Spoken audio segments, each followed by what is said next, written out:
Já ouviu aquela história de que tudo tem direito a uma segunda chance?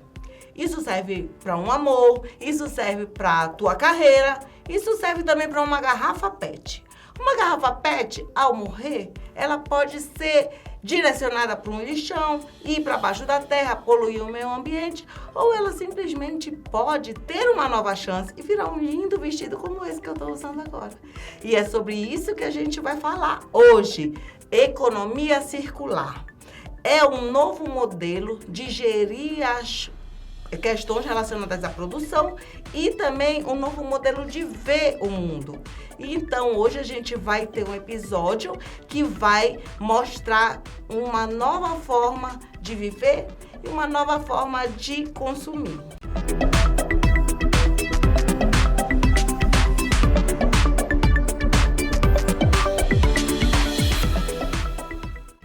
Oi! A gente está de volta para mais um episódio do programa Pod Manas. Eu sou Rosana Caires e hoje eu estou aqui com duas convidadas para lá de especiais.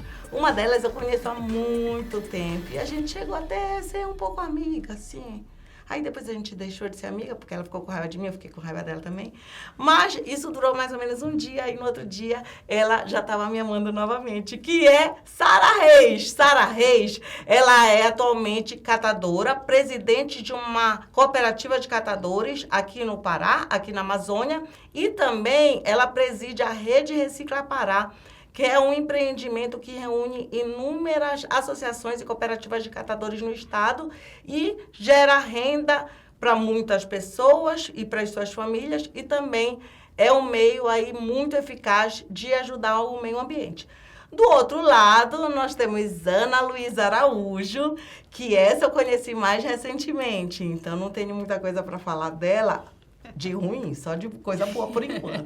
Mas nada que o tempo não possa me surpreender. Mas ela é uma super técnica que vem apoiando toda essa luta dos catadores, todo esse trabalho, e não só dos catadores. Também ela é envolvida em outros movimentos sociais e ela vai contar um pouquinho da experiência dela pra gente e vai fazer com que a gente entenda uma nova forma de ver os meios de produção e ver que esse modelo linear que a gente tem vivenciado de extrair da natureza, de produzir, de usar e de descartar, não está mais sustentável. Então, a gente vai ver de que forma, mesmo dentro das nossas limitações, a gente pode ver como a gente pode viver melhor e fazer uma diferença neste nosso mundo. Então, primeiro, quem vai se apresentar de vocês?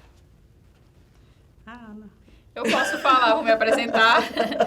Eu sou Ana Luísa. Primeiro, agradecer a Rosana esse convite maravilhoso de estar aqui. Obrigada, Rosana. Me apresentando, eu sou geógrafa, eu fiz especialização na Universidade Federal do Pará, mestrado na UFPA, né? E sempre estudando questões relacionadas ao meio ambiente, principalmente os rios urbanos, né? Nossas bacias hidrográficas. E aqui na cidade de Belém a gente é rodeado, margeado por rios e também as bacias hidrográficas, né? Que a gente acaba chamando de canais, né? Então, sou uma defensora, né, dos rios urbanos, faço parte do movimento social, né, chamado Defensores dos Rios Urbanos de Belém, faço parte do movimento social chamado Movimento Tucunduba Pro Lago Verde. Para quem não sabe, o Tucunduba é um rio urbano aqui de Belém e também presto alguns serviços de assessoria técnica em vários projetos relacionados à causa ambiental, que eu vou discursar aqui ao longo da nossa conversa. Então, muito obrigada, Ana Luísa, pela tua presença. Realmente, a Ana Luísa é uma técnica que se destaca, sobretudo, por essa paixão que ela tem em ajudar genuinamente. Eu conheci no universo dos catadores, mas eu já ouvi muito falar bem de você nessas tuas outras áreas de atuação. Então, por isso que ela está aqui para poder nos ensinar mais um pouco. E, do outro lado, temos Sara Reis, que é uma figura. Ela sabe muito de reciclagem, ela sabe muito de educação ambiental e, às vezes, ela esconde um pouco, né, Sara? porque senão tá todo mundo chamando ela o tempo inteiro, mas hoje ela veio, né? Então, nós estamos com moral. Hoje não teve como fugir. Então, Sara, fala aí o teu trabalho.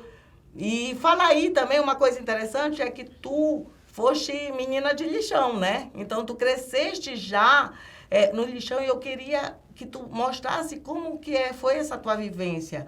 Porque, às vezes, a pessoa pensa mesmo que a pessoa, uma vez que não tem esse estudo formal, ela acaba sem a sabedoria de como que as coisas realmente funcionam. E no teu caso, a reciclagem veio no teu DNA, né? Veio na veia. E hoje tu dá aula aí para um bocado de gente no Brasil inteiro, que eu já vi. Bom, primeiro eu quero agradecer pelo convite. Eu não queria realmente estar aqui, mas aqui estou eu. Eu sou a Sara Reis, né? E não sou formada, que nem aqui as doutoras, administradora aí, geógrafa, mas assim, terminei esse ano meu médio. Com muito esforço, através do meu filho, eu consegui, né, concluir o meu ensino médio. E sou, né, representante da cooperativa Aral, como tu falou, né, contar um pouquinho do lixão vim, né, como tu me conhece, aí há anos nessa trajetória. Eu posso dizer assim que é uma trajetória, né, tem uma história de vida aí para contar. E posso dizer que eu me orgulho um pouquinho, né, do que eu tenho feito, né, pela minha família, pelos meus companheiros lá, que estão na cooperativa, pelo meio ambiente. E eu acho que eu tenho, sim, de fato, né, ajudado um pouco aí, contribuir aí no avanço, né, de melhoria para o meio ambiente. Mas assim, quando eu vim do lixão, não foi fácil. Dizer, tá meu DNA. De fato, meus pais foram catadores. Eu tenho orgulho de dizer isso, entendeu? Eu não tenho vergonha da profissão, eu não tenho vergonha dessa profissão que eu adquiri nesse decorrer, né? Não tive estudo não foi por oportunidade da minha mãe me colocar para estudar, foi porque realmente não quis, né? Eu achava que trabalhar seria para nós o suficiente, a gente não tinha uma mente de achar que se nós tivéssemos o estudo, nós teríamos uma vida melhor.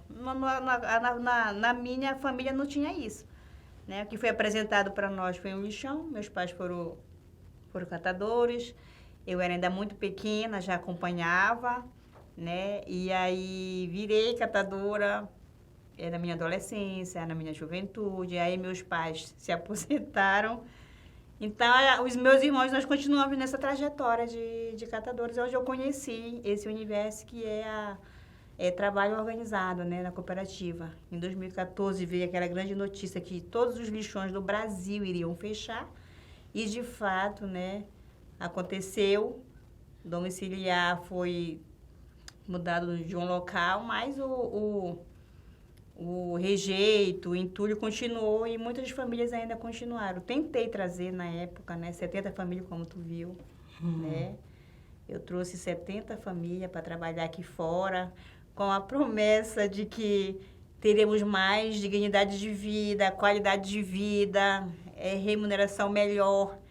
E aí, quando você vem e vê que a realidade é outra, então você tem que ali tirar força de onde não tem para continuar, não só por você, mas por aquelas pessoas que acreditaram, né, que teriam ali uma oportunidade de sobrevivência, em meio onde o lixão era o seu meio, né, de sobreviver, aí foi fechado, não podia mais, então a gente teve que se agarrar na única oportunidade que tinha aqui, era de vir fazer coleta seletiva, né, porta a porta em Belém, e daí a gente não parou mais, né? Desde 2014 eu estou aqui fora trabalhando como presidente, né, da cooperativa, e a gente tem tido grandes avanços através de projetos, inclusive a Rosana foi e é sempre, né, uma peça fundamental. Às vezes me estressa, às vezes ela me aborrece, como ela falou, é verdade, a gente fica de mal, mas eu tenho esse momento de agradecer tudo que tu tem feito, né, pela Aral, pelos catadores da rede Recicla Pará, que eu também sou, né, uma das representantes. Presidente da rede Recicla Pará, que são 3 diretores. Eu não posso dizer que eu sou diretora, né? Então, são 3 diretores, então eu sou uma das diretoras da rede e a gente tem aí, né, ajudado alguns catadores de outras cooperativas de outros municípios, né, através da rede Recicla Pará. Então, a gente vai aí no decorrer falando aí mais e mais aí da nossa trajetória aí como catadores de materiais recicláveis.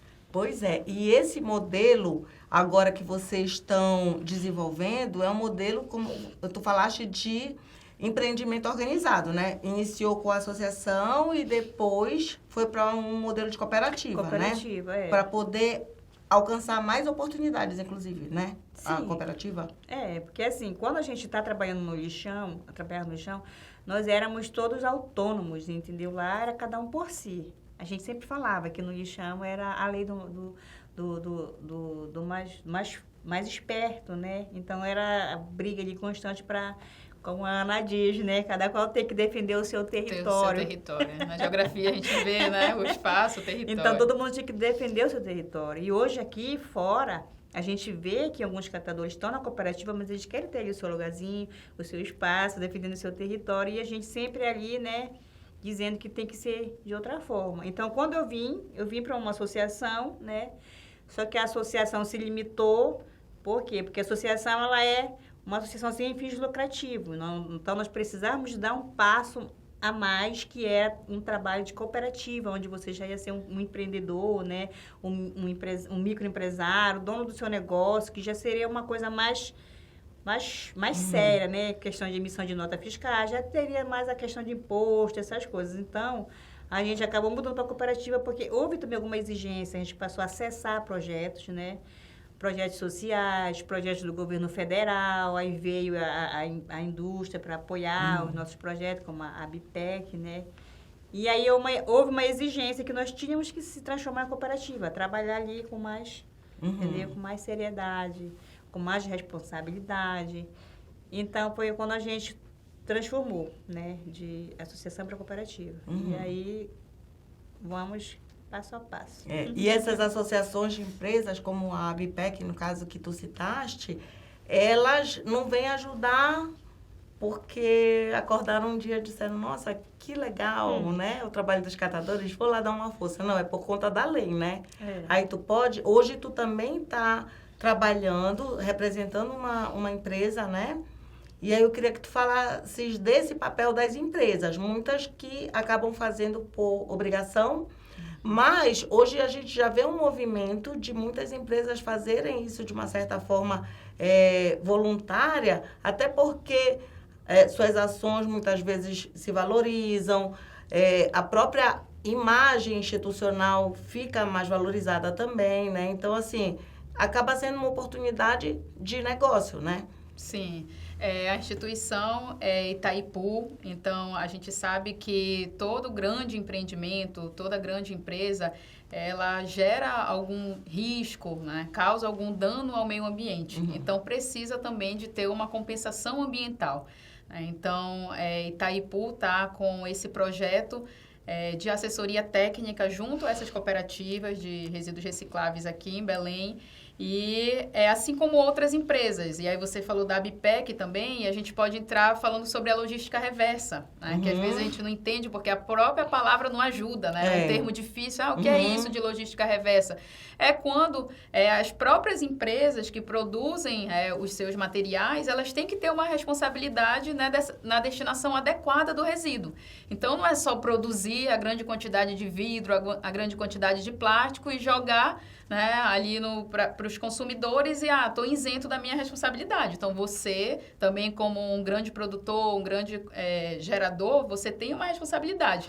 O que, infelizmente, caminha a passos lentos para que essas empresas, elas, de fato, no dia a dia, se responsabilizem. Então, assim, o que a gente precisa é um avanço, uma cobrança e uma fiscalização para que essas grandes empresas, elas tenham essa responsabilidade ambiental. Então, aí, se a gente pudesse citar exemplos de materiais diversos, e aí eu vou citar o plástico, né? Porque o plástico, vamos dizer, é uma grande invenção, né, assim, do século XXI, mas a gente sabe que esse plástico vai acabar chegando aonde? Nos nossos rios, nos nossos oceanos, virando microplástico, que a fauna, né, marinha está consumindo isso, e a gente também consome esses peixes, e quando a gente vê, a gente já está com microplástico dentro da gente. Então, estamos gerando problemas para nós mesmos.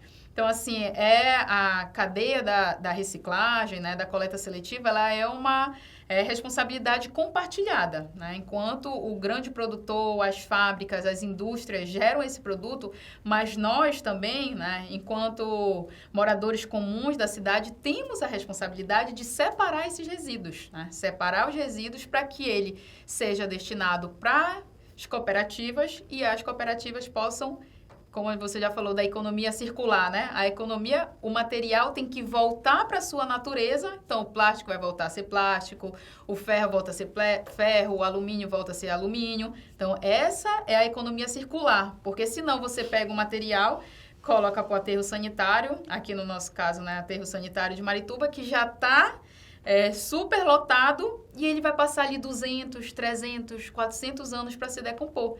E muitas das vezes, o que a gente está fazendo? A gente está destinando dinheiro, né? Recurso para dentro do nosso aterro sanitário, podendo estar levando esse produto para a cadeia da reciclagem, para a indústria. Então, assim, diariamente a gente fazer um convite para nós mesmos, de pensar, toda vez que eu pego o meu resíduo, né, que a gente chama de lixo, né, primeiro a gente tem que mudar essa visão do que a gente olha como resíduo. Então, é olhar e ver aquilo como um material que ele tem a sua separação por natureza, né? Então, é entender aqui o que é um ferro, o que é um plástico, o que é um alumínio, eu separo e dou a destinação adequada. Então, todos nós também temos essa responsabilidade compartilhada. E é o que as grandes empresas, desde Itaipu, também têm uma responsabilidade. E uma empresa menor, como que produz um shampoo, que produz um sabão, né, que tem a sua embalagem, tem responsabilidade de nós, como moradores também.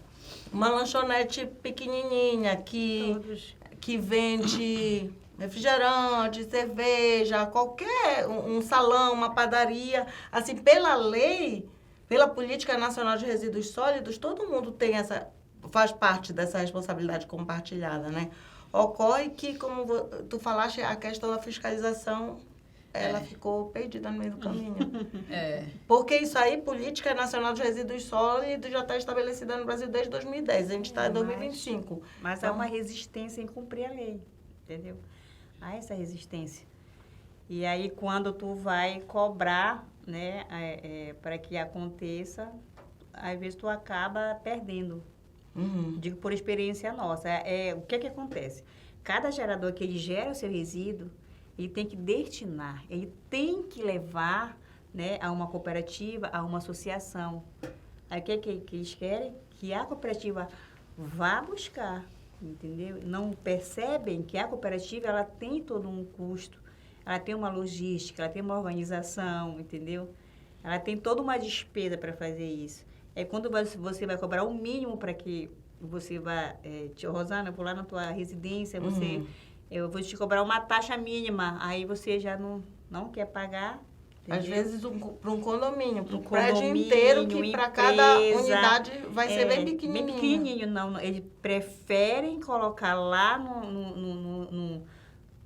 na lixeira onde vai para o lixão, do que ele fechar ali com uma cooperativa, com a Aral, pagando uma taxa mínima para ir buscar lá esse resíduo dele, que muitas das vezes acaba gerando um rejeito imenso na cooperativa. E aí você tenta explicar, eles não querem entender. E aí quer passar para a cooperativa essa responsabilidade. Uhum. Entendeu? Tanto que a responsabilidade é do gerador, é daquele que gerou. Você tem que destinar. Você tem que destinar o seu resíduo. Você gerou, você destina corretamente. De que forma? Ou você paga uma cooperativa para ir buscar, ou você vai jogar lá no seu lixo e o coletor vai pegar e vai destinar lá no lixão. E aí está lá denegrindo, né, o meio ambiente anos e anos, aí impacto ambiental imenso. Uhum. Tu falaste agora sobre rejeito. Aí eu queria só que tu explicasse, eu sei que é muito básico, mas tem gente que não entende, né? O que é o material reciclável? Lógico que é aquilo que pode ser reciclado. É muito complexo. Mas assim, é aquilo que tem reciclagem. Eu vou tentar. Para nós aqui no estado do Pará, no estado do Pará, o que é reciclado para nós é aquilo que nós conseguimos destinar corretamente. Como a Ana disse, fazer circular, entendeu? O papel, o plástico. Só que o plástico, ele tem vários tipos de plástico. Então, tem uma parte do plástico que nós conseguimos destinar, fazer com que ele volte para a cadeia produtiva do plástico, né? Mas tem plástico que ele acaba se tornando rejeito. Então, cada produto reciclado, ele tem uma sigla. Então, tem os produtos que ele é gerado aqui no estado que você consegue destinar. Tem outros que não, que ele se torna rejeito, que é o PS, ABS. Então, todos eles têm uma sigla. O PP, a gente consegue destinar. O que é o PP? O PP é cadeira, balde, bacia. Você consegue destinar ele corretamente. Aí, o que é a ABS? A ABS são aquelas capas de televisão, são aquelas capas do monitor do computador, são esses produtos que nós não conseguimos destinar. O que é o PAD? O PAD nós conseguimos comercializar. O PAD são as vasilhames de quiboa, de água sanitária, de shampoo, de creme de cabelo, entendeu? Esses são PAD. E que é o PET? O PET é todo as garrafas de refrigerantes e suco. Mas a indústria, para complicar a vida, né, para complicar mais o meio ambiente, sabe o que ela faz? Ela faz produtos que nós aqui no estado não conseguimos destinar. São aquelas garrafas de iogurte que ele está lá como PET. Não. São aquelas garrafas de ketchup que ele está lá como PET, que é vermelha. São aquelas garrafas de água sanitária que está lá como PET, colorida. Então, isso, para as cooperativas, a gente não consegue destinar. Então, você tem lá uma garrafa que é igualzinha de iogurte, que ele está lá embaixo. É PAD, nós vendemos. Aí tem outra bem aqui, que é um plástico mais seco. Aí está lá PET. Entendeu? Então, é muito complicado mesmo. E a gente não culpa o consumidor. Que ele vai lá no supermercado, ele vai consumir. Ele acha que ele lê na embalagem lá, né, reciclado, ele acha que tudo aquilo ele vai conseguir mandar, mas não.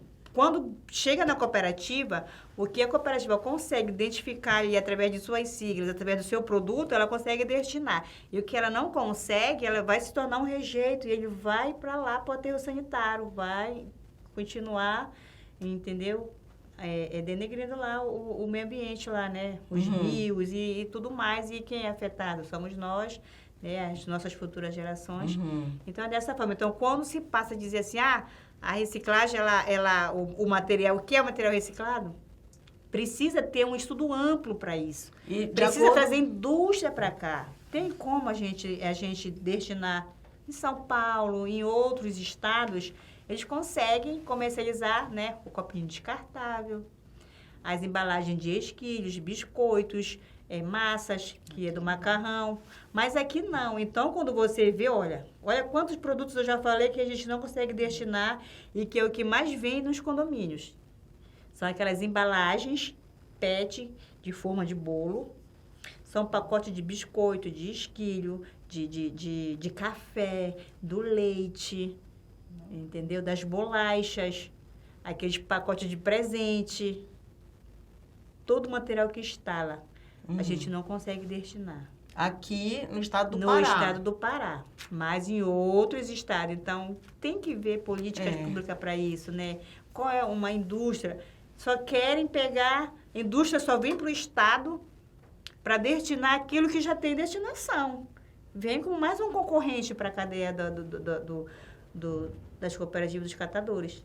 Vem como mais um concorrente. Está lá a indústria que vai disputar o PET, o PAD, o PP, o PEBD, que são o plástico filme, entendeu? O alumínio, a latinha. Mas você não vê indústria para vir disputar aquilo que a gente não consegue destinar, que é os descartáveis, né? Os copinhos, os pratinhos, o vidro. Aí um problema, né, Ana? O vidro. O vidro, entendeu? E é muito quilo, né? Hoje eu fiquei sabendo que as indústrias injetam dinheiro nas grandes empresas que já têm. Enquanto que a cooperativa, ela está lá, a Aral está lá com quase, eu acredito que 100 toneladas de vidro, recolhendo vidro. Por quê? Porque fazemos parte da logística reversa, então nós temos que coletar o vidro. Mas aí eu coleto o vidro, eu vou triturar o vidro. E como eu vou destinar esse vidro? Que quando você vai ver o frete, vai tudo o que a cooperativa... Justamente porque não tem indústria Justamente aqui. porque não tem aqui a indústria, entendeu? Então, eu vou mandar 50 toneladas de vidro daqui para São Paulo, é 34 mil que eu vou pagar de frete. em troco de quanto que vão pagar pelo produto? 35 centavos? Aí você vai fazer a matemática, você vai pagar, entendeu? Para uma indústria de vidro, você vai trabalhar de graça, os catadores vão trabalhar de graça, entendeu? Aí injetam em uma empresa grande aqui no estado, olha, eu vou construir para ti baias, eu vou te dar isso, e tu vai destinar vidro para a gente. A empresa que ela já tem o capital dela de giro, a empresa ela já tem o espaço dela, e vai coletar vidro de graça, quer que vai só deixar lá. Quer dizer, que aí a população acha lindo. Olha, aquela empresa que já é milionária, está trabalhando com vidro, está fazendo a logística reversa. Uhum. E vai deixar vidro para ela lá, entendeu? Sendo que ela vai só pegar o vidro, vai comercializar, vai embolsar o dinheiro sem fazer nada, porque a grandona está injetando nela. E as cooperativas não estão tendo apoio nenhum. A gente mandou, ano passado, através da logística reversa, 35 toneladas de vidro. Mas a própria logística reversa pagou o primeiro frete. Só que ela disse que o segundo ela não paga mais. E agora nós temos que mandar 50. Entendeu? E vamos ter que mandar. Por contrato, né? Por contrato. Entendeu? Então, é muito complicado. Então, que venha a indústria para o Estado. Mas vamos focar naquilo que nós não conseguimos destinar. Né? Então, nós estamos num momento aí, né? Falando um pouco também da COP30. Então, esse é o momento, né? Das pessoas terem esse olhar e ver a importância, né? Dos catadores das cooperativas. A importância desses trabalhadores, de nós trabalhadores. O trabalho que nós fazemos, que nós executamos, né? Para ajudar aí o meio ambiente, para ajudar na economia circular, gerando renda para os catadores, para as famílias. E ajudando aí aquelas empresas que são parceiras, né? Também. Então, tudo isso a gente tem que ter esse olhar. Então, ver que o trabalho dos catadores é importante nesse momento. A gente tem, sim, uma pontinha ali, né, de grande importância, claro, nesse universo todo aí de economia circular, de meio ambiente, de defender a natureza, porque um dos pontos é o resíduo, né? E a gente está aí para tirar o resíduo da residência, para tirar o resíduo de uma empresa, para tirar o resíduo de um condomínio, levar para a cooperativa, destinar corretamente aí para a indústria. E é um resíduo que não vai ser enterrado, não vai ser enterrado, não vai contaminar. Só trazer, a gente está aí só para trazer benefício, né, para a sociedade. E aí, no caso, tu está falando das organizações, das empresas, de uma maneira geral, indústria e tudo. Mas o problema ainda é maior quando a gente vai pensar no cidadão comum, né? Aí a questão da educação ambiental ainda está muito longe daquilo que a gente considera ideal. Tu acha, Ana? Eu acho que as pessoas ainda estão muito distantes. É como se a gente não quisesse destinar um tempo para isso. A gente é colocado... o próprio capitalismo, né? Vai preenchendo tanto o nosso tempo, o nosso dia, que às vezes a gente, para lavar uma lata que eu comprei ali de um material, eu não quero tirar 2, 3 minutos. Aí em vez de eu lavar e guardar, eu quero jogar no lixo. Então, assim, eu acho que é uma questão que tem que ser trabalhada internamente mesmo, né? Quando a gente trabalha a questão interna, a gente entende que a gente faz parte, né, de um planeta que está passando por um momento crítico já, né? Nós vivemos uma crise climática, né? E não é por acaso, é porque são pessoas no mundo inteiro que estão com comportamentos com pouca responsabilidade ambiental, desde limpar o seu resíduo, desde separar o resíduo, destinar para reciclagem, né? Até o nosso consumo, né, de energia, o nosso consumo de roupas, de sapatos, né? Porque nós estamos entrando num processo de acumulação mesmo. Então, repensar os nossos hábitos, né? Repensar desde a hora que eu vou comprar. Será que eu preciso comprar mais esse item? Porque cada item que entra, né, ao longo da nossa vida é um item que veio do meio ambiente, veio dos recursos naturais. E os recursos naturais, eles são limitados, né? Se a gente for pensar de onde é que vem o plástico, né, do petróleo, de onde é que vem os aços e tudo vem dos minérios, o papel, das árvores, celulose. Então, a gente está vivendo de um modo como se os recursos naturais eles fossem ilimitados. E a gente sabe que não, tem um limite. Então, repensar os nossos hábitos mesmo, separar corretamente esses resíduos. E eu acho que é internalizar que nós fazemos parte dessa responsabilidade compartilhada. Porque se a gente não destina um tempo para aquilo, até para estudar. Eu acho que a gente precisa, é isso que a gente está fazendo aqui, é um estudo, né? Entender que o material, ele é um resíduo seco, né? Um material que pode ser reciclado, e tem o resíduo orgânico, que pode destinar para compostagem, por exemplo, né? Pode se transformar em um adubo, pode se transformar em um biofertilizante. Um outro exemplo é o nosso óleo de cozinha, que a gente, às vezes, óleo de cozinha, terminou aqui de fritar um peixe e tudo, joga para o lixo comum, mistura, e a gente poderia guardar esse óleo, né? Ter o hábito, né? Tirar uns minutinhos do dia, eu vou guardar esse óleo numa garrafa PET.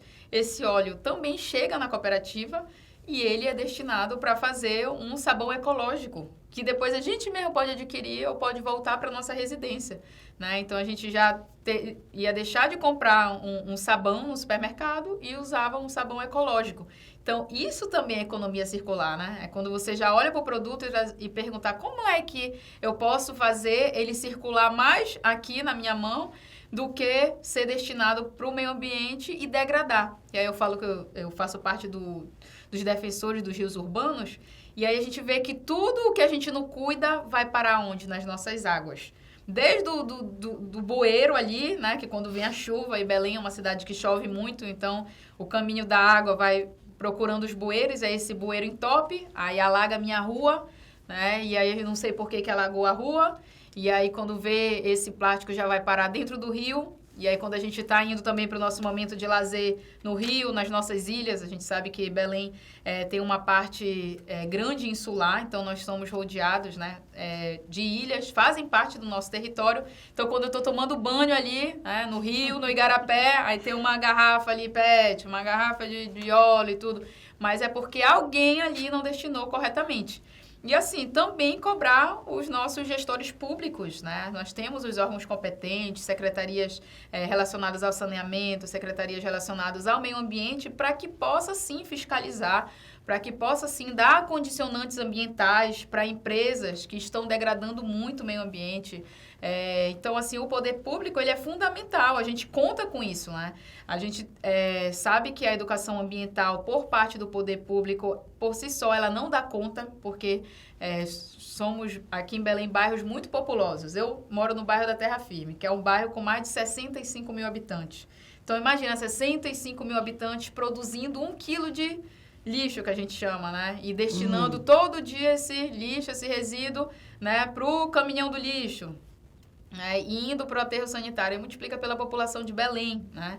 Então, se a gente não tiver essa responsabilidade, a gente vai estar com problemas, né? Só aumentando essa quantidade de material no aterro sanitário, a gente vai estar degradando os nossos rios, porque também perto do aterro sanitário, do lixão, tem rios, e essa água vai ficando poluída, e depois estaremos reclamando que os nossos rios, nossos igarapés estão poluídos. Então, as políticas públicas precisam avançar com tratamento de esgoto, né? A gente sabe que Belém agora, como a Sara falou sobre a COP30, Belém está recebendo várias obras de infraestrutura. Né? Uma infraestrutura que ainda vê a cidade como... vê os rios como canais. Né? O que é o canal? Ele é um esgoto a céu aberto. Então, é quando a gente nega o rio, nega um ente de direito, um rio vivo ali. E a gente fala, não, o nosso esgoto é jogado ali para dentro daquele canal. Tanto que se você convive com as crianças e pergunta, elas não têm a relação de entender que aquele canal ali é um rio. Né? Ela fala, é o canal dali da Doca, é o canal do Cipriano Santos. E ali era um rio vivo. Então, nós também, a nossa engenharia, essas obras que estão chegando em Belém, elas também não estão ajudando para que a gente olhe o rio como um meio vivo, né, com ecossistema. Então, assim, é o nosso poder, a nossa obrigação também cobrar o poder público para que olhem esses corpos d'água como espaços vivos, que possam pensar obras e infraestruturas não dentro do que a gente chama da infraestrutura cinza, que é só o concreto e o asfalto, e tu impermeabiliza tudo, e quando tu vê, vai encher de novo, porque com as mudanças climáticas a tendência é ter mais chuva, nós vamos ter mais ventanias, nós vamos ter inundações. Alteração da temperatura, né? alteração da vem temperatura. acontecendo. Belém já é uma cidade quente e também está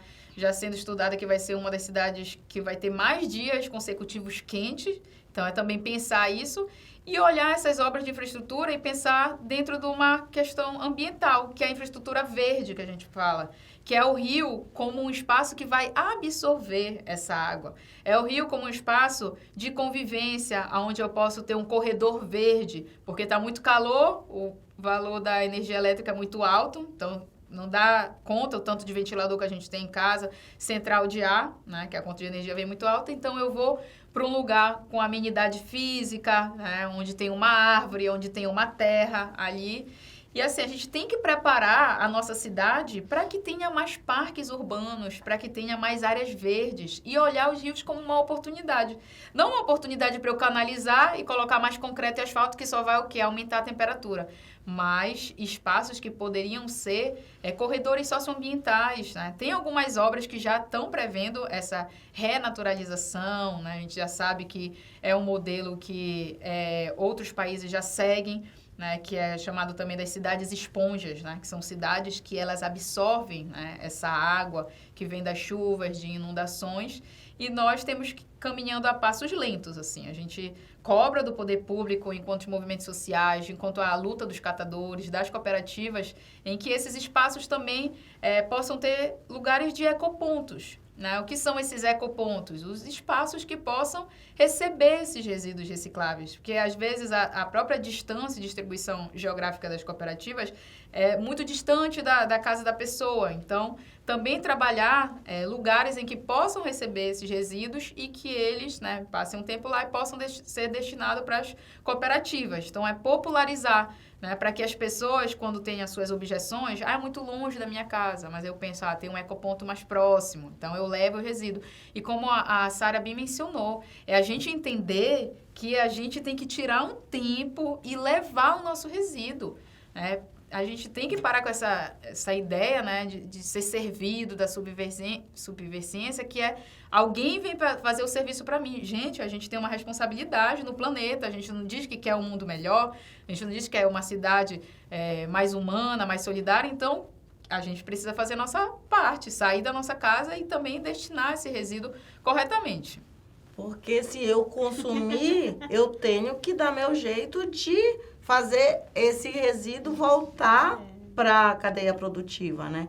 Porque correto, né? Porque é aquela história, esse modelo da economia linear já deu o que tinha que dar, né? Você extrai a matéria-prima, você produz, você consome, você descarta. Não, olhar para a natureza, ver como a natureza mostra pra gente o que é a perfeição, né? Que é justamente esse sistema linear. Né? Então, assim, aquilo que vai morrendo, vai sendo consumido pelo outro, né? Vai ser comida também, tudo, né, Sara? E todos nós, né? E a partir daí vai ser... a gente vai servir de nutriente para outros seres vivos e assim por diante, né? É um tipo de modo de olhar a vida. Mas a questão é que as pessoas meio que muitas vezes se esquecem que fazem parte deste planeta, né? Acha que planeta, né? Acha que o seu mundo é seu ali, que ele não vai depender de nada. No entanto, que todos vivem no mesmo planeta, né? Então, todos têm o direito de cuidar do meio ambiente.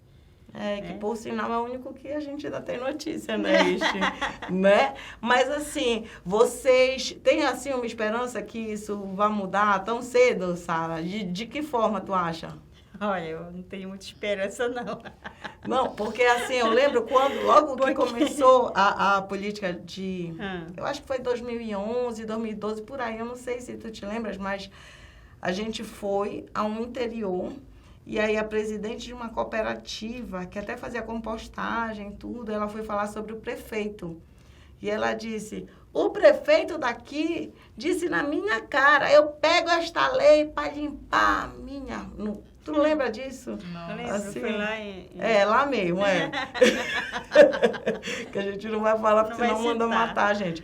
Sim, não vai citar mas assim, porque o cara parece que ele é destemido, qualquer coisa mandava matar, sabe? Então, Hoje, graças a Deus, não se elegeu, mas a gente soube de um caso. Quantas outras pessoas que até estão na gestão pública não têm essa falta de compromisso total, assim, sabe? E acham que estão acima do bem e do mal. E simplesmente tomam a decisão de desconsiderar a lei. Essa lei aí não serve para mim, sabe? Então, assim, eu tenho a responsabilidade enquanto gestor do meu município, mas não estou afim. Tipo, hoje não, assim, sabe? Então, assim, é delicado. Lógico que hoje as coisas na administração pública estão mais transparentes e isso acaba ajudando de uma certa forma, mas é importante que a população também tome o seu papel de cobrar esses gestores, né? Porque senão não adianta. Não é só os catadores que têm essa responsabilidade, não é só movimento social que tem essa responsabilidade, é todo mundo, né? Só que para isso a pessoa precisa se ver parte de um todo. Aí se a pessoa se vê como ser único, como um alecrim dourado, aí já fica mais difícil, né? Porque às vezes assim, a pessoa tem aquela dificuldade de chegar até uma cooperativa, né? Mas assim, ver um ponto mais próximo. Eu não vou até lá no canal São Joaquim, que eu acho perigoso, o canal é perigoso, mas os catadores estão lá na João Paulo, estão na Pedro Miranda, estão na Marquês. Então, é ver um ponto, né, mais próximo da sua residência e fazer um esforçozinho de ir lá levar, né? Porque se ligar para a prefeitura não vai pegar, né, o reciclado de uma residência e levar para a cooperativa. Não, ele vai mandar o coletor pegar lá tudo misturado. Aí o cidadão vai... Separa, não, mas eu separo meus resíduos.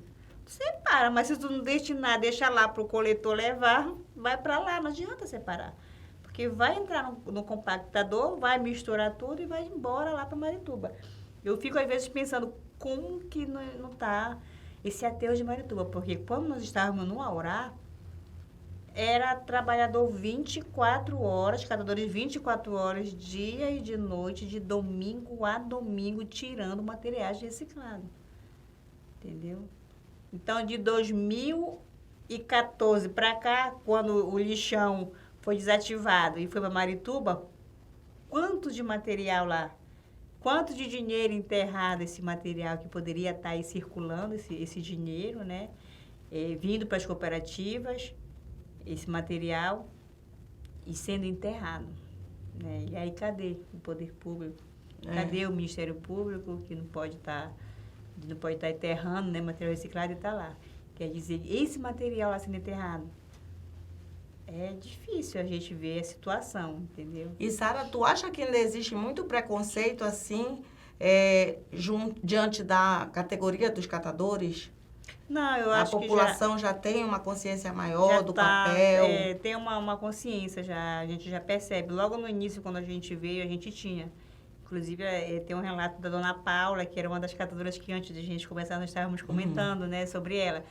Foi uma das catadoras que saiu do lixão, né, que acreditou, né, na coleta seletiva, que a gente trabalhando aqui fora ia dar certo, de fato, está dando certo. Né, tem melhorado, não está 100%, mas...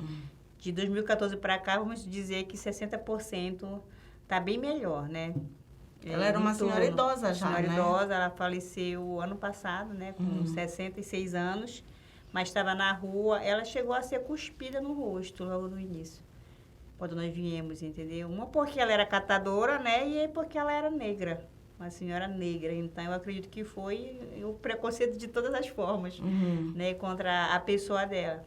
Mas, assim, isso não fez com que ela desistisse. Ela continuou trabalhando de cabeça erguida, né? A gente não conseguiu identificar a pessoa. Não conseguiram? Não. Mas, assim, ela continuou trabalhando, né? E só deixou mesmo a cooperativa porque ela faleceu, né? Partiu dessa pedido para uma melhor. Mas, assim, fica, assim, alguns relatos, entendeu? Da forma como nós éramos tratados aqui há uns 10 anos atrás, né? E hoje a gente já está bem mais reconhecido, somos procurados, né? As pessoas elogiam o nosso trabalho. Muitas das vezes ajuda também, a gente já falamos das pessoas que não querem, né? Aderir, né? A colaborar com o nosso serviço. Então, hoje eu acredito que tem tido assim, mais disponibilidade das pessoas em ajudar a categoria. Eu acredito que o preconceito, eu acho que ficou para trás, né? Porque Pode era ter, mas uma assim, realidade muito triste, né? Aconteceu uma vez, também nessa época, pouco depois de 2010, por ocasião da Política Nacional de Resíduos Sólidos, eu estava num evento de catadores e uma catadora, já era uma senhora idosa também, falou que quando eles eram era no município de Curuçá, né? Que é ali no Nordeste, na região Nordeste do Pará. E ela falou assim, acontece várias vezes, eu não lembro do ano, eu lembro que foi no final de semana que teve aquele tsunami no Japão, eu lembro disso, então eu não lembro qual foi o ano, mas ela disse que quando eles iam para o lixão, vinham jovens, ela falou, do município de Castanhal, brincar de tiro ao alvo, que tal? Sabe, assim, eu digo, gente, pelo amor de Deus, vocês têm que ir no Ministério Público. Não, porque senão a gente morre mais cedo. Falaram isso ainda. Então, assim, era um negócio, assim, tipo, zero humanidade, sabe? Assim, não existia. E aí, depois, parece que houve uma mudança de gestão pública também, então, melhoraram. Mas aí eu não tive mais contato. Eu acho que também eles não desfizeram a cooperativa por lá, não foi? Acredito. Eu ouvi falar que tem lá, a cooperativa tem lá em Curuçá. Mas eu não sei se são as mesmas pessoas, mas assim, era uma condição horrorosa de vida e de trabalho e de tudo, né? Porque o respeito nenhum, sabe? Porque quando você diz assim, aquilo que a gente fala, assim, o meu lixo, quando você diz que você... Lixo, já para a pessoa que consumiu aquilo, não serve mais para nada. O que é um lixo? Lixo é um lixo. Aí vem uma pessoa e pega aquele teu lixo e vai sobreviver daquele teu lixo. Aí, para muitos, naquilo na mente é miserável, entendeu? Não olha para o lado de que ele está pegando o teu lixo, tá, né, ajudando o meio ambiente, tá fazendo gerar renda, tá dando uma oportunidade de trabalho para aquela pessoa que não tem uma perspectiva de vida, de um emprego, de uma profissão. Então, quando a cooperativa, ela vai para vários eixos, entendeu? Lá na cooperativa a gente tem pessoas, sim, que já foram, né, vamos dizer assim, do crime, mas que acharam na reciclagem, na cooperativa, uma oportunidade de viver dignamente, entendeu? Ainda que seja pouco, mas ele está ali sobrevivendo do suor dele, né, com dignidade, um trabalho, mas aquela pessoa que gerou aquele lixo, ela acha que para ela já está zero, entendeu? Então, eu acredito que assim, quando a pessoa tem que valorizar que o teu lixo não é lixo, é fonte de renda para aquela pessoa de baixa renda que vai estar sobrevivendo daquilo, entendeu? Então, há ali uma valorização. Quando tu pega o teu lixo e tu separa, tu está valorizando, né, o teu lixo e aquele trabalhador. Que só vai sobreviver do lixo, que vai estar dando ali para ti um ar mais puro, né? Vai estar te dando mais uns anos de vida aí para que o meio ambiente não venha se degradar mais, entendeu? Então, tem que ter essa visão. Não olhar para o catador como um delinquente, como um pobre miserável, como uma pessoa que não está... Não, eu, por exemplo, eu vejo na minha profissão, entendeu? Um trabalho normal, um trabalho digno. Entendeu? Mais que um trabalho digno, um trabalho que... Um trabalho digno, porque ali a gente consegue, ali, de fato, ser humano de verdade. Fazendo entendeu? Algo muito bom para o meio ambiente, pro meio ambiente, não só para as pessoas que trabalham, para o meio ambiente, entendeu? Então, a gente consegue enxergar, entendeu? Então, se todos tivessem esse olhar, tanto o que cata quanto o que gera o lixo, com certeza a gente conseguiria ter um convívio muito bem melhor. Hein? Eu lembro de um catador, agora, tu falando, que ele era do lixão e ele disse que muitas vezes ele tinha que ficar bebendo cachaça, para ele ficar fora de si, para ele conseguir encarar as coisas que vinham junto dos resíduos. Nem fácil. Porque, enfim, vinha tudo, né, Sara? Assim, Porque as pessoas... em lixão, né? Em lixão, de fato, a gente... Então, assim, é porque as pessoas não têm noção da realidade, né? Da realidade. Tu chegaste a perder um irmão, não foi, Sara? Perdi em 95. Só que, assim, por um acaso era irmão da Sara, mas isso já aconteceu muitas vezes entre os catadores. Consegui apreciar a Dona Margarida também, que faleceu, ela passou por cima. Pessoas que perderam a visão. Tem o Alan, que hoje é motorista lá, né? Hoje a gente vinha conversando sobre isso, assim, que eu estava trabalhando à noite no lixão. Então, como eu era mulher, porque como continuo falando, aquela guerra de território, quando o coletor chegava, os mais espertos já cercavam, ficavam aguardando, porque eles pegavam, né, o material melhor. Quem era fraquinho ficava ao redor, entendeu? Já fazia uma outra roda para pegar o que aquele não tinha interesse para ele. Então, uma noite, quando o compactador de lixo ele sai com pressão, assim, entendeu? Voou de lá um coco para a minha cabeça. Fiquei... Olha essa história. Eu fiquei uma perua rodando assim, sabe? E se fosse uma garrafa de vidro? Realmente. Não, mesmo um coco podia matar, por isso que eu tô com a cabeça também perturbada. Por isso que eu não sou certa da cabeça. Entendeu? Eu esperei aquilo passar, mas eu fiquei vários dias com uma dor aqui na cabeça. Eu ainda tenho que procurar um neurologista para ver o que é que tem na minha cabeça. E aí, o que acontece? Aconteceu isso comigo, poderia ter morrido ali. Entendeu? Poderia ter rachado a minha cabeça. E mais o Alan, meu sobrinho, que minha família toda, entendeu? E o meu filho já levava o meu filho pequenininho para lá também, entendeu? Porque era o nosso trabalho, era o nosso ganha-pão, entendeu? E aí o Alan também, uma certa noite, saindo de lá, uma garrafa PET voou no olho dele. Garrafa PET? Com pressão, com força. Com pressão. E aí hoje ele tem uma córnea, né? Um transplante da córnea, né? Quase ele fica cego. Graças a Deus, Deus enviou um médico, que o outro médico no pronto-socorro já ia tirar, já tinha marcado para arrancar o olho dele. Aí chegou um outro médico, avaliou e disse, não, nós vamos fazer um transplante. E deu tudo certo, conseguiram, né, uma córnea, veio de São Paulo, já estava na lista de espera, colocaram ele, operaram, e graças a Deus ele... Pode ir, Alan, ele olha um pouquinho assim, meio teso de um lado. Mas são consequências. Então, eu perdi meu irmão, o trator passou por cima dele, uma noite que ele tinha... Tudo vai ir, né? Que ele tinha ultrapassado de sono. Por quê? Nós íamos de manhã, passávamos a noite, passava o dia, e a outra noite, às vezes, passava a semana inteira lá. Então, o sono, ele ultrapassava. Cansaço do corpo. Quanto mais você trabalhava, mais você tinha, mas mais você se desgastava. Então, uma certa noite, ele achou que ia para um lugar descansar, e o tratorista pensou a mesma coisa. Também vou descansar para ali que não tem ninguém. Passou por cima. Passou por cima dele. Isso é muito comum, tragédia, né? Entendeu? Isso E aí as pessoas no trator iam atrás. Iam atrás, né? Coletando o trator, que nós chamávamos de revirado. O trator ia revirando e os catadores atrás. E do nada ele voltava. Ele vinha de ré. E aí, ou a pessoa corria, outro pensava, caía, ele passava, entendeu? Então, aconteceu muito acidente de fatalidade, de acidente, pessoas perdendo braço, perna, pessoas cegas, que uma moça lá na rua de casa ficou cega porque escorreu aquele chorume do lixo no olho dela, e ela não teve a mesma sorte com a Alan, né? Aí ela perdeu a vista, tá lá, uma moça cega.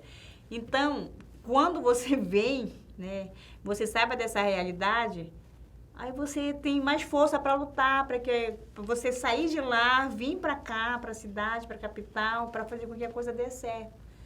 Aí você chega aqui também num trabalho organizado, né? Vamos para uma cooperativa, vamos ser reconhecidos, o nosso trabalho vai dar certo, a sociedade vai ajudar. Mas aí quando você chega aqui, você é desse jeito, destratado, que nem a Dona Paula, né? Chamado de muitas das vezes de lixeiro, como ela era morena, de macaca, de imunda, né, cuspiro. Aí você vê, quando eu vim com 70, 30 ficou, 40 voltou pro lixão. Entendeu? Na época ainda estava funcionando, né? Aí hoje está fechando lá. Então, vamos ter que abrir as portas, né, novamente para essas pessoas. Que mesmo quando o lixão ele foi desativado, continuam muitas pessoas lá trabalhando ainda, dia e noite, de domingo a domingo. Aí hoje está e tá vendo aí nos jornais a notícia, né, que o lixão está interditado, não tem para onde as pessoas trabalharem.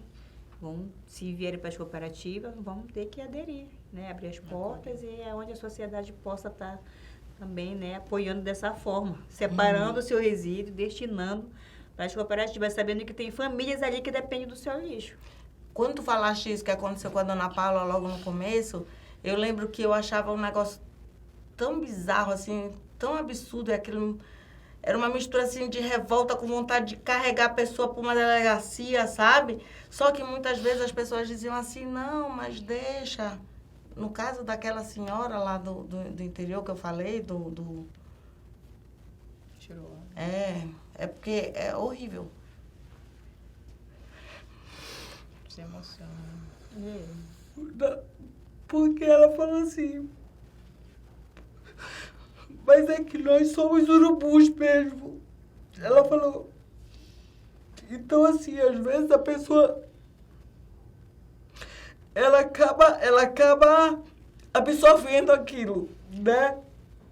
E aí, a Sara sabe, desde 2006, eu acho, eu comecei a ensinar na graduação, nos cursos de administração. E eu sempre que possível levava meus alunos para conhecer não só a Associação da Sara, na época, que era uma associação, mas outras, né? Para eles conhecerem as realidades diferentes. E aí eles chegavam lá com histórias dessas, assim, absurdas, de cara com a Sara achando graça contando, sabe? A Sara falando, nossa... Uma sobrevivente. Assim, Eu já não consigo mais chorar, entendeu? Agora eu tenho que sorrir. Porque... E falando nossa, mas eu gostava das saúvas que a gente conseguia encontrar no lixão, porque a gente fazia uma fritada. Não era no lixão, era no campo. Era no campo.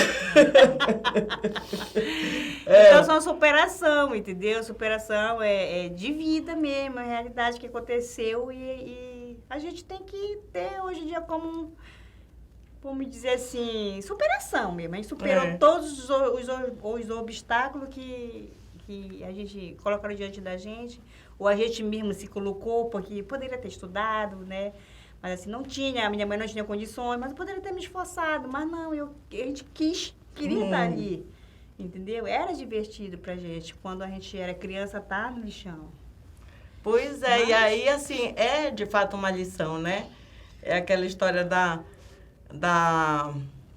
Cora Coralina, né? Da frase que ela fala assim, o conhecimento a gente aprende nos livros, mas o saber mesmo a gente acaba aprendendo com as pessoas mais humildes. E, de fato, é uma lição que não tem preço, né?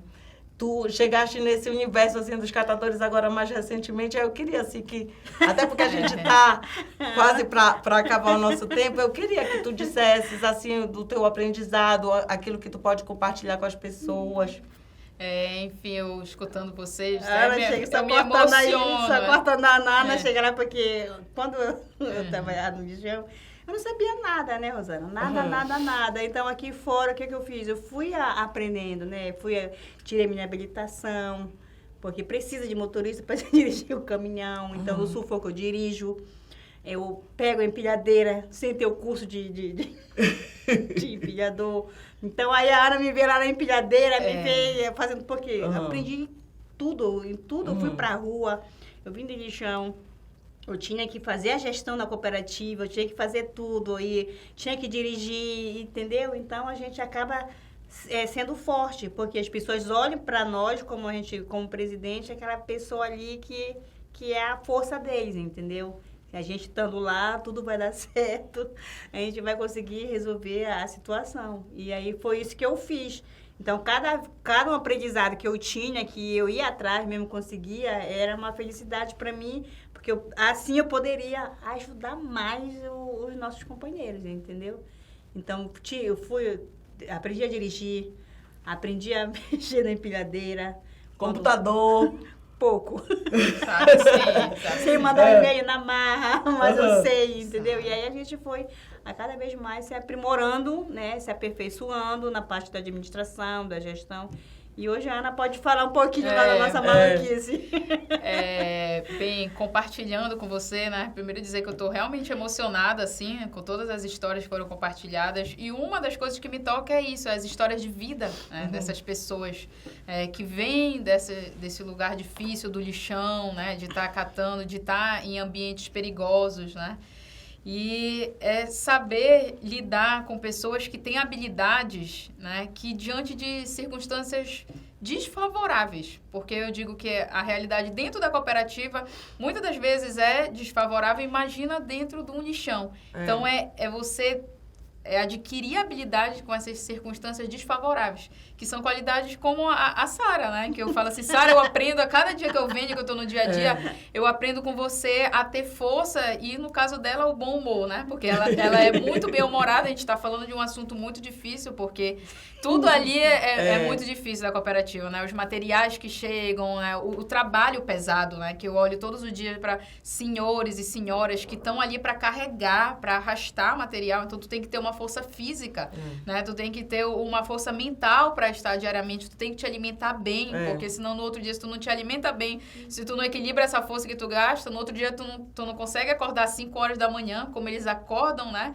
De manhã cedo para estar lá. Então, assim, diariamente ver, assim, histórias de pessoas guerreiras, né? Pessoas lutadoras, pessoas que, como você está falando, a gente tem que valorizar e protagonizar essas histórias, né? Mostrar que são verdadeiros agentes ambientais. Então, a gente, como pessoas comuns, nosso dia a dia, ver o trabalho de um catador, né? Parabenizar, agradecer esse trabalho que é prestado, né? O poder público também ter a sua competência de estar diariamente, né? Acompanhando a realidade da cooperativa e ver quais dificuldades vocês estão aqui, né? Com combustível, com uma questão de eletricidade, tudo. Estar prestando um apoio, né? Para todas essas... para toda essa população, assim, que sobrevive disso, isso é importante que se diga, né? Que sobrevive, né? Desse trabalho, né? Um trabalho muito digno. Então, assim, eu só tenho a aprender, né? Presto uma assessoria técnica, né? Relacionada à questão da gestão e é uma troca, né? Ao mesmo tempo que eu estou lá, falo assim, não, Sara, vamos sentar aqui, aprender mais um pouco de tecnologia. Vamos sentar aqui, melhorar mais aqui, elaborar um ofício, porque também a gente vive num mundo burocrático, num mundo que é o mundo dos papéis. Então, às vezes, a gente está muito revoltado com uma coisa, mas como é que eu faço para, nesse mundo burocrático, né, eu provocar alguma instituição para que ela me escute? Então, assim... fazer os documentos, encaminhar, quando a mídia procura a gente também deixar um pouco a nossa timidez, né, de lado, inclusive um ambiente como esse, né, a gente ter uma autoestima, saber se comunicar para a gente falar do nosso trabalho, né, em ambientes assim, para que a gente possa ser reconhecido. Porque senão os ambientes da comunicação, eles são ocupados por outras pautas, né? E a pauta ambiental vai ficando de lado. Então, trazer também, né, para esse ambiente da comunicação, falar da pauta ambiental. Porque quanto mais você reforça sobre um tema, um assunto, mais no dia a dia você quer ter um exemplo ali de boa prática, multiplicar uma boa prática e ter um hábito. Eu falo muito que é o poder do hábito, né? Tem um livro chamado O Poder do Hábito, né, que fala que se você faz uma coisa todos os dias, o seu cérebro mesmo vai colocando aquilo. Não, toda vez que eu terminar uma lata de margarina, eu vou limpar aquilo ali, né? Pega um papel ali, limpa, lava, gasta um sabão, gasta um tempo e separa. Vai separando, deixa aquele material, conversa com toda a família, que às vezes tu é só uma pessoa ali que está cuidando do meio ambiente e a outra família não está. Então, pedir ajuda, um assunto também que dentro da nossa família tem que ser conversado, né? E ser, às vezes, o ecochato mesmo, dizer, olha, tu vai jogar no lixo esse resíduo, isso daqui... deve ir para uma cooperativa, né? Ajuda na renda do catador, ajuda na questão ambiental, não vai para o aterro sanitário, né? Porque é o crime ambiental. Às vezes a gente está destinando para o aterro sanitário uma coisa que tem que estar circulando, né? Economia circular voltando para a indústria. Então, assim, é um aprendizado diário, né? Então, no meu bairro, eu sou a chata lá dentro de casa de separar, olha, o óleo, bora separar, o resíduo orgânico, eu falo, olha...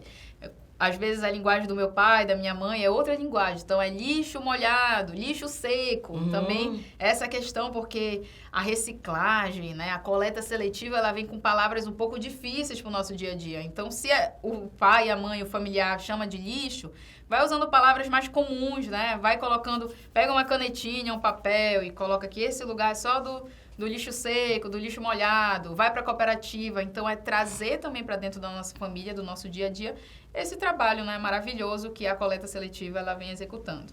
E aquela história, a coleta seletiva não pode ser um ato, tem que ser um hábito, né? Um hábito. E aí, só fazendo tudo todo dia, né?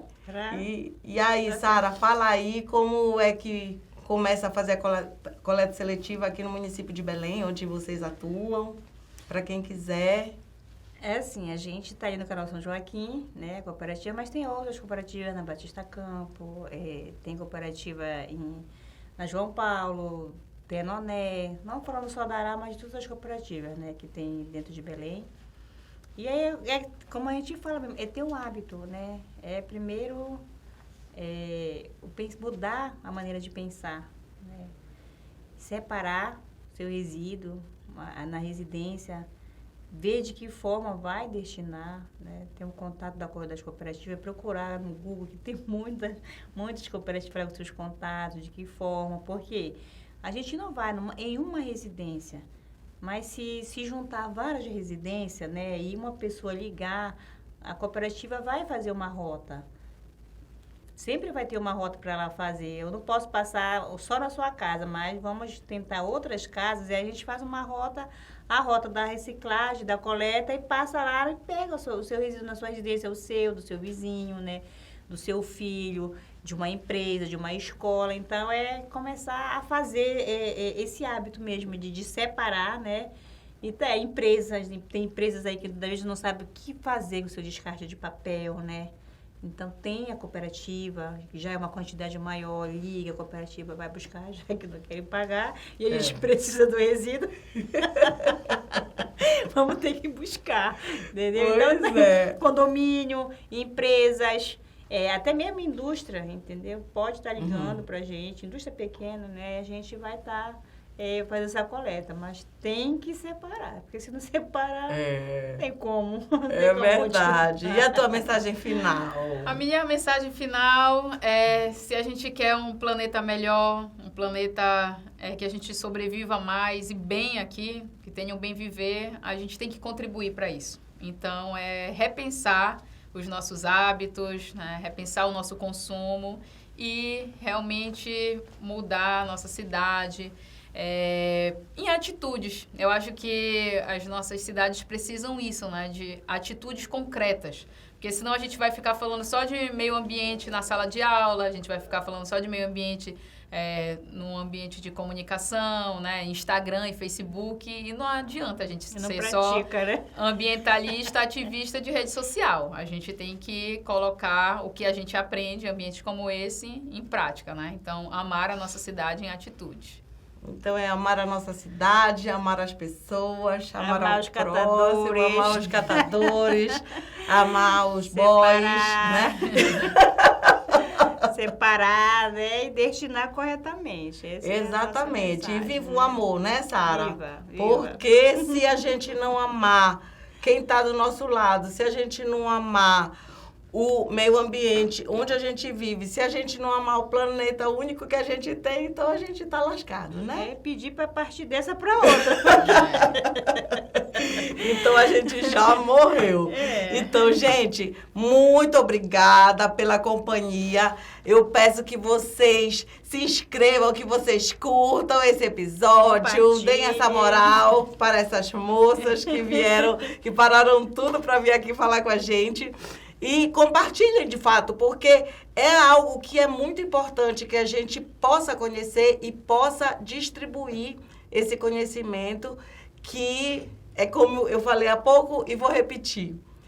O conhecimento a gente pode buscar nos livros, nos artigos científicos, mas de fato o saber a gente vai entender mesmo vivenciando ao lado dos mais humildes. Então, muito obrigada e até a próxima!